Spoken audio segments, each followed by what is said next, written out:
നമുക്ക് കിരണിന്റെയും കല്യാണിന്റെയും വരാൻ പോകുന്ന ദിവസങ്ങളെ നല്ലൊരു കഥ കേട്ടാലോ? അങ്ങനെ നമ്മൾ കാണുന്ന ഒടുവില് സ്റ്റെഫി ജയിലിൽ ചാടിയ കാര്യങ്ങളൊക്കെ ചന്ദ്രസേന്റെ രൂപ അറിഞ്ഞിട്ടുണ്ടായിരുന്നു. അതിനുശേഷം അവര് കിരണിനെ വിളിപ്പിക്കുന്നുണ്ട്. കിരൺ ചെന്ന് കഴിഞ്ഞപ്പോഴത്തേനും സേനം പറഞ്ഞു, സൂക്ഷിക്കണോടാ മോനെ, കാരണം സ്റ്റെഫിയാണ്, അവൾക്ക് പേടിയൊന്നുമില്ലെന്നുള്ള കാര്യം അറിയാലോ. ഗംഗാപ്രസാദം മരിച്ചതോടുകൂടി കൂടി അവൾക്ക് ചിലപ്പോൾ ധൈര്യം കൈവന്ന് കാണും. എന്തും ചെയ്യാൻ അവൾ മടിക്കില്ല എന്ന് പറഞ്ഞു. അത് കേട്ടപ്പോൾ കിരൺ പറഞ്ഞു, അതൊക്കെ എനിക്ക് അറിയാച്ച, ഞങ്ങൾ ആ രീതിയിലേ മുന്നോട്ട് പോകുന്നതെന്ന് പറഞ്ഞു. മോനെ, അത് മാത്രമല്ല, കല്യാണിക്ക് ഒരു ആപത്തും ഉണ്ടാകാൻ നോക്കണം.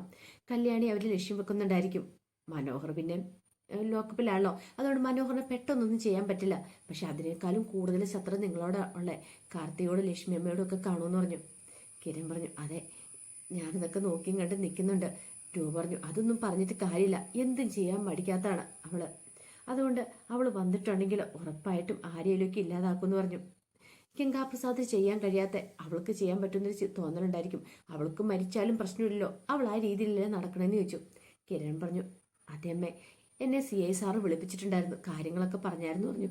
അപ്പോഴേക്കും സേനൻ ചോദിച്ചു, അല്ല CI വിളിച്ചിട്ട് എന്താ മോനെ പറഞ്ഞ്, എന്തേലും പ്രശ്നമുണ്ടോ? ഇനിയിപ്പം രാഹുലിന്റെ കാര്യത്തിൽ വല്ല അന്വേഷണവും കാര്യങ്ങളൊക്കെ ഉണ്ടാവുമോ എന്നൊക്കെ ചോദിച്ചു. അതൊന്നും ഓർത്ത് പേടിക്കണ്ട, സാറിന് ഏകദേശം കാര്യങ്ങളൊക്കെ അറിയാമേ. പക്ഷെ ഇപ്പൊ സാർ അതൊക്കെ വിട്ടിരിക്കുക, എന്നോട് കാര്യങ്ങളൊക്കെ തുറന്നു പറഞ്ഞു. ഇനിയിപ്പോ രാഹുലിന്റെ പേരിൽ അതിന് അന്വേഷണം ഒന്നും ഉണ്ടാകാൻ പോകുന്നില്ല. അല്ലെങ്കിലും അയാളുടെ പേരിൽ ആരോ കൊണ്ടേ കേസ് കൊടുക്കുന്നേ? ഒന്നേ സരയു കൊടുക്കണം, അല്ലെ ഷാരിയാൻ്റെ കൊടുക്കണം, രണ്ടുപേരും കൊടുക്കത്തില്ലോ. അതുകൊണ്ട് നമ്മൾ പേടിക്കണ്ടെന്ന് പറഞ്ഞു. രൂപ പറഞ്ഞു, ഈ സരയുവിനെ ഒന്നും ഒരു കാരണവശാലും കണ്ണടച്ച് വിശ്വസിക്കില്ലെന്നാണ് ഞാൻ പറയണേ, എനിക്കെന്തോ അത്ര ഇതായിട്ട് തോന്നുന്നില്ല. അപ്പോഴേക്കും സേനം പറഞ്ഞു, അത് ശരിയാ മോനെ, പക്ഷെ കിരൺ അതും കൂടി വിശ്വസിക്കാൻ പറ്റില്ല. കിരൺ പറഞ്ഞു, പഴയതുപോലെ അല്ലമ്മേ സരയു, അവൾക്ക് നല്ല മാറ്റങ്ങളും കാര്യങ്ങളും ഉണ്ടായിട്ടുണ്ട്. മാറ്റങ്ങളും ഉണ്ടായിട്ടുണ്ട്. ആ മനോഹറിന് മാറ്റം ഉണ്ടായിട്ടുണ്ട്. അതുകൊണ്ടല്ല അവൻ ഇങ്ങനെ ഒരു കാര്യം ചെയ്തേ. നിന്നോടും കല്യാണിയോടും കാർത്തിയോടും ഒക്കെ സ്നേഹമുള്ളതുകൊണ്ടാ. അവൻ ചിലപ്പോൾ ദുഷ്ടനായിരിക്കും, കുറെ പെൺകുട്ടികളുടെ ജീവൻ നശിപ്പിച്ചു കാണും. പക്ഷെ അന്നത് അവന് അറിയില്ലാത്തതുകൊണ്ട് ചെയ്തതാണ്. അവന്റെ സാഹചര്യം അങ്ങനെയായിരുന്നു. പക്ഷെ ഇപ്പോഴവൻ അങ്ങനെയല്ല, ഇപ്പൊ അവന് നല്ല മാറ്റമുണ്ട്. അതുകൊണ്ടാണല്ലോ അവൻ ഗംഗാപ്രസാദ് എന്ന് പറഞ്ഞ ദുഷ്ടനെ കൊന്നേന്നൊക്കെ പറഞ്ഞു. കിരൺ പറഞ്ഞു, അതെ അച്ഛ, അത് ഓർക്കുമ്പോഴേ എനിക്ക് സങ്കടം. അവനെ ഞാൻ പോയി കണ്ടിട്ടുണ്ടായിരുന്നു. അവന്റെ ഏറ്റവും വലിയ ആഗ്രഹം എന്താണെന്നറിയോ? മോളെ ഒന്ന് കൊണ്ടേ കാണിക്കണം എന്നുള്ളത്. പക്ഷെ എനിക്ക് എന്ത് ചെയ്യാൻ പറ്റും? ഞാൻ മാക്സിമം ശ്രമിക്കുന്നുണ്ട് അല്ലച്ച, അതുകൊണ്ട് എന്തെങ്കിലും തെറ്റുണ്ടോയെന്ന് എനിക്ക് തോന്നുന്നില്ല എന്ന് പറഞ്ഞു. രൂപ പറഞ്ഞു, അങ്ങനെയാണെങ്കിൽ കൊണ്ടേ കാണിക്കണം. കാർത്തികയുടെ നിന്റെയും കല്യാണിൻ്റെയും ഒക്കെ ജീവൻ രക്ഷിക്കാൻ വേണ്ടിയിട്ടാ അവന് ഗംഗാപ്രസാദിനെ കൊന്നേ. അപ്പം അതുകൊണ്ട് അവനൊരു പോറൽ പോലെ ഏറ്റുകൂടാന്ന് പറഞ്ഞു. അതെ, ഞാൻ അതിന് നബീൻ വക്കീലിനെ ഏർപ്പാടാക്കുന്നുണ്ടച്ച. നബീൻ എന്താണെങ്കിലും അവന്റെ കാര്യങ്ങളൊക്കെ നോക്കിയോളും, ശിക്ഷയിലെ അളവൊക്കെ വാങ്ങിച്ചു കൊടുത്തോളും. ആ ഒരു കാര്യത്തിൽ പേടി വേണ്ട. പിന്നെ ഗംഗാപ്രസാദ് എന്ന് പറഞ്ഞൊരു കൊടി ക്രിമിനലായിരുന്നല്ലോ. രൂപ പറഞ്ഞു, ഇനിയിപ്പോൾ അവൻ പുറത്തു വന്നു പറഞ്ഞാലും സരിയോ അവനെ സ്വീകരിക്കാൻ കൂട്ടാക്കുമെന്ന് തോന്നുന്നുണ്ടോ? ഇല്ല. അല്ലെങ്കിലും അവനെ ഇല്ലാതാക്കാൻ ശ്രമിക്കില്ലെന്ന് ചോദിച്ചു. കിരൺ പറഞ്ഞു, അതെ, അവിടെ ഒരു വിഷമം. സരിയോനോട് ഇനി നമ്മൾക്ക് പറഞ്ഞ് മനസ്സിലാക്കാനൊന്നും പറ്റില്ല. ഇടയ്ക്ക് എപ്പോഴേലും എനിക്ക് കുഞ്ഞിനെ ഒന്ന് കൊണ്ടേ കാണിക്കാൻ പറ്റുമെങ്കിൽ അതൊരു നല്ല കാര്യമായിരുന്നു പറഞ്ഞു. പിന്നീട് കിരൺ വന്നിട്ട് കല്യാണിയായിട്ട് സംസാരിക്കുന്നുണ്ട്. ഇപ്പൊ പോലീസ് സ്റ്റേഷനിലാണ്. ആ സമയത്ത് ഒരുപക്ഷെ കൺമണി മോളെ കൊണ്ടേ അവനെ കാണിക്കാൻ പറ്റുമെങ്കിൽ ഒരു നല്ല കാര്യമാണ്. അത് സരയുവിന് പക്ഷെ ഇഷ്ടപ്പെടത്തില്ല. സരയുവിനോട് പറഞ്ഞിട്ട് പോകാനൊന്നും പറ്റില്ല. എന്താണെങ്കിലും കൊണ്ടേ കാണിച്ചേ മതിയാവുള്ളൂ. അവൻ ജയിലിലേക്ക് പോകുന്നതിന് മുമ്പ് ഒരു വട്ടമെങ്കിലും ഒന്ന് കൊണ്ടേ കാണിക്കണം എന്നൊരു ചിന്ത മനസ്സിലുണ്ട്. അങ്ങനെ സരയു പതിവ് പോലെ ജോലിക്ക് പോവുകയാണ്. ജോലിക്ക് പോകുന്ന സമയത്ത് കിരൺ ചെന്നു. കിരൺ കണ്ണുമണി മോളെ വിളിച്ചുകൊണ്ട് നേരെ പുറത്തു പോകാനെന്നൊക്കെ പറഞ്ഞുകൊണ്ട് കൊണ്ടുപോവാണ്. നേരെ പോലീസ് സ്റ്റേഷനിലേക്കോ ലോക്കപ്പിലേക്കോ കൊണ്ടുപോകുന്നത്. അവിടെ കൊണ്ടുവന്ന് മനോഹറിനെ കാണിക്കുന്നുണ്ട്. മനോഹറിന് ഭയങ്കര സന്തോഷമായിരുന്നു. മനോഹർ ഒട്ടും പ്രതീക്ഷിച്ച കാര്യമായിരുന്നില്ല. മനോഹർ പറഞ്ഞു, ഞാൻ ഇത്രയ്ക്കൊന്നും പ്രതീക്ഷിച്ചിരുന്നില്ല, എനിക്കിപ്പോൾ സന്തോഷമായി. ഇനി എനിക്ക് മരിച്ചാലും സാരമില്ല സാറേ എൻ്റെ മോളെ എന്നെ ഒന്ന് കൊണ്ട് കാണിച്ചല്ലോ എന്നൊക്കെ പറയുന്നുണ്ട്. പിന്നീട് കുറേ സമയം കഴിഞ്ഞിട്ട് കിരൺ വീട്ടിലേക്ക് വരുന്നത്. പക്ഷേ സരുവിന് സംശയം തോന്നി. കിരൺ കുഞ്ഞിനെയും കൊണ്ട് പുറത്തു പോയെന്ന് ചാരി പറഞ്ഞു കഴിഞ്ഞപ്പോൾ, അങ്ങനെയാണെങ്കിൽ മിക്കവാറും അവന് തൻ്റെ കുഞ്ഞിനെ കൊണ്ട് മനോഹറിനെ കാണിക്കാനായിട്ടായിരിക്കും പോയിരിക്കുന്നത് എന്നൊക്കെ ഒരു ചിന്തയായിരുന്നു മനസ്സ് നിറയെ ഉണ്ടായിരുന്നേ. 1-2 ദിവസം വലിയ കുഴപ്പമില്ലാതെ അങ്ങോട്ട് കഴിഞ്ഞുപോയി. പിന്നീടാണ് വിക്രം പരോളിന് ഇറങ്ങുന്നത്. അപ്പൊ വിക്രം ജയിലിലേക്ക് പോയതിനു ശേഷം പരോളിന് ഇറങ്ങിയിട്ടുണ്ടായിരുന്നില്ല. പരോളിന് ഇറങ്ങിയ ഗംഗാപ്രസാദ് തീർന്നു, രാഹുൽ തീർന്നു. ഇനിയിപ്പോൾ ആ കൂട്ടാളികളിൽ വിക്രം മാത്രമേ ഉള്ളൂ. അങ്ങനെ വിക്രം പുറത്തിറങ്ങുക. അപ്പം വിക്രം പുറത്തിറങ്ങുന്ന സമയത്ത് സ്റ്റെഫി ജയിലിൽ ചാടിയ കാര്യമൊക്കെ വിക്രത്തിന് അറിയായിരുന്നു. അപ്പൊ ഇതങ്ങനെ വെറുതെ വിട്ടിട്ട് കാര്യമില്ലല്ലോ. വിക്രം പിന്നീട് സ്റ്റെഫിയെ കാണാനായിട്ടാണ് പോകുന്നത്. അങ്ങനെ സ്റ്റെഫിയെ പോയി കാണുന്നുണ്ട്. സ്റ്റെഫിയായിട്ട് കാര്യങ്ങൾ സംസാരിക്കുന്നുണ്ട്. ഈ സമയത്ത് സ്റ്റെഫി പറഞ്ഞു, വിക്രം, ഞാൻ ആരെയും വെറുതെ വിടാൻ പോകുന്നില്ല. ഉറപ്പായിട്ടും അവളുണ്ടല്ലോ കാർത്തിക, അതുപോലെ തന്നെ കല്യാണി, എല്ലാത്തിനും ഞാൻ തീർക്കുമെന്ന് പറഞ്ഞു. വിക്രം പറഞ്ഞു, നിന്നോടൊപ്പം ഞാനും കൂടെ ഉണ്ടായിരിക്കും. നീ ധൈര്യമായിട്ടിരിക്കുക. എന്ത് വന്നാലും ഏത് വന്നാലും ഞാനും ഉണ്ട്. നമുക്ക് ഒരുമിച്ച് മുന്നോട്ട് പോവാം. ഗംഗേരനെ കൊന്നവനെയൊക്കെ ഞാൻ വെറുതെ വിടത്തില്ല.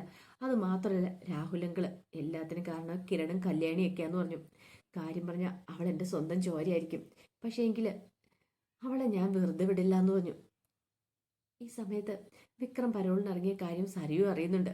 അങ്ങനെ സരിയു അറിഞ്ഞു കഴിഞ്ഞപ്പോൾ സരിയു വിക്രത്തിനെ കാണാൻ ചെല്ലുന്നുണ്ട്. വിക്രത്തിനെ കാണാൻ ചെന്ന് കഴിഞ്ഞപ്പോഴത്തേനും വിക്രം ചോദിച്ചു, നീ എന്തിനാ ഇങ്ങോട്ടേക്ക് വന്നേന്നൊക്കെ ചോദിക്കുന്നുണ്ട്. കാരണം ഇപ്പം അവൾ താമസിക്കുന്ന കിരണ ഏർപ്പാടാക്കിയ വീട്ടിലാണ്, ധാരയുടെ കൂടെയാണൊക്കെയെന്ന കാര്യം വിക്രത്തിന് അറിയാലോ. പിന്നെ അവൾ വല്ല പുതിയ പ്ലാനുമായിട്ട് വന്നേക്കുന്നതാണെന്നൊരു സംശയം. ഒടുവിൽ സരിയു പറഞ്ഞു, എടാ നീ പേടിക്കുന്ന പോലൊന്നും അല്ല കാര്യങ്ങൾ. എനിക്ക് ഈ പറയുന്ന കല്യാണിയുടെ ദേഷ്യമാണ്. എനിക്ക് എന്താണെന്നറിയില്ല, കിരണിനോട് പണ്ടത്തെ പോലെയുള്ള ഇഷ്ടമൊക്കെ ഉണ്ടാ. ആ കല്യാണി ഒന്ന് തീർന്നു കിട്ടുവാണെങ്കിൽ ഞാനും കിരണമൊക്കെ സന്തോഷത്തോടെ ജീവിച്ചാനും. അത് കേട്ടപ്പോൾ വിക്രം പറഞ്ഞു, അവനെ തീർക്കാൻ വേണ്ടിയിട്ടാണ് ഞാനും വന്നിരിക്കുന്നത്. എന്താണെങ്കിലും ഈ തവണ കാര്യത്തിനൊരു തീരുമാനം ഉണ്ടാക്കും. ഞാൻ വെറുതെ വിടാൻ പോകുന്നില്ല.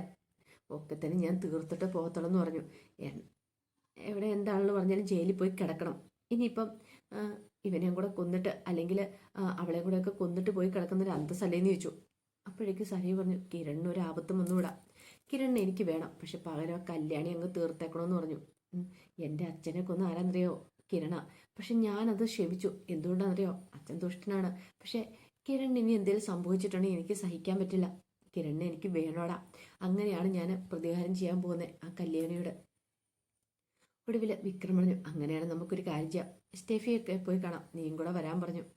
അങ്ങനെ സരിയും സ്റ്റെഫിയും വിക്രവും കൂടെ കണ്ടുമുട്ടുവാണ്. അങ്ങനെ അവർ കണ്ടുമുട്ടി പുതിയ പ്ലാനുകളൊക്കെ തയ്യാറാക്കുവാണ്. പിന്നീട് ഇടയ്ക്ക് വിക്രവും സരയും കൂടെ കണ്ടുമുട്ടുന്നുണ്ട്. അവർ രണ്ടുപേരും സംസാരിക്കുന്നുണ്ട്. അവർ സംസാരിക്കുന്ന രതീഷ് കാണുവാണ്. അപ്പോഴേക്കും രതീഷിന് ഒരു കാര്യം മനസ്സിലായി. സരയു വിക്രത്തിനോടൊപ്പമാണെന്ന് തോന്നേ. കാരണം അവൾക്ക് വാശിയും വരികയും കാണും. അങ്ങനെയാണ് സൂക്ഷിക്കണമെന്നൊരു ചിന്തയുണ്ട്. ഇത് കിരൺ സാറിനോട് എത്രയും പെട്ടെന്ന് പറയണം എന്നൊക്കെ ഒരു ചിന്തയായിരുന്നു. ഈ സമയത്ത് പ്രകാശനൊരു കാര്യം തീരുമാനിച്ചു. വിക്രം പുറത്തിറങ്ങിയത് അറിഞ്ഞു കഴിഞ്ഞപ്പോൾ തന്നെ അവൻ തൻ്റെ മക്കളെ പെൺമക്കളെ എന്തെങ്കിലും ചെയ്യാൻ മുതിർന്നിട്ടുണ്ടെങ്കിൽ അവനെ ജീവനോടെ വിടത്തില്ല, അവനെ തീർത്ത് കളയുന്നൊരു ചിന്ത. മകനൊന്നും ഇനി നോക്കത്തില്ല. ഇനി എന്തായാലും രണ്ടിലൊന്നും തീരുമാനിച്ചിട്ടുള്ളൂ. അല്ലല്ലോ അങ്ങനെ അവനെ വെറുതെ വിടാൻ പറ്റില്ലല്ലോ. ഇനി അവൻ കാരണം ആരുടെയും ജീവൻ നശിച്ചുകൂടാ. ഗംഗാപ്രസാദും രാഹുലും തീർന്നു. ഒടുവിൽ കിരണും കല്യാണിയും കണ്ട് കാര്യങ്ങളൊക്കെ പറയുന്നുണ്ട്. നിങ്ങൾ സൂക്ഷിക്കണമെന്നൊക്കെ പറയുന്നുണ്ട്. ഈ സമയത്ത് രതീഷ് കിരണിനെ വിളിച്ച് കാര്യങ്ങൾ പറയുന്നുണ്ട്. വിക്രവും സരയും തമ്മിൽ സംസാരിക്കുന്നതാന്ന് നിന്ന് കണ്ടെന്ന്.